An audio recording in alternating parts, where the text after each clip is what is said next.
আমাদের দেশে রাস্তার আশেপাশে যেমন বিভিন্ন ধরনের দোকানপাট বসে, তো জাপানেও কিন্তু সুপার মার্কেটগুলোতে নির্দিষ্ট একটা স্থান আছে।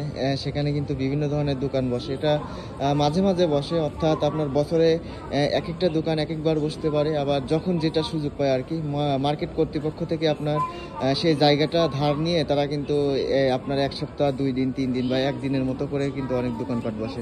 তো এখানে কিন্তু আজকে পুরাতন একটা জামা কাপড়ের সব এখানে দেখতেছেন আপনারা। পাশাপাশি এখানে কিন্তু আপনারা বিভিন্ন ধরনের পিস আছে, যেগুলা কিন্তু সচরাচর আপনারা জাপানে কিন্তু দেখতে পান না। এগুলা কিন্তু খুবই বিরল। এখানে বিভিন্ন ধরনের পিস এবং কি পুরাতন জামা কাপড়, জ্যাকেট, এই শীতের যে পোশাকগুলো আছে সেগুলো কিন্তু এখানে বিক্রি হচ্ছে, এবং এগুলা কিন্তু অনেক দাম কম এবং অনেক বিভিন্ন ধরনের ছাড় এগুলো অফার করে।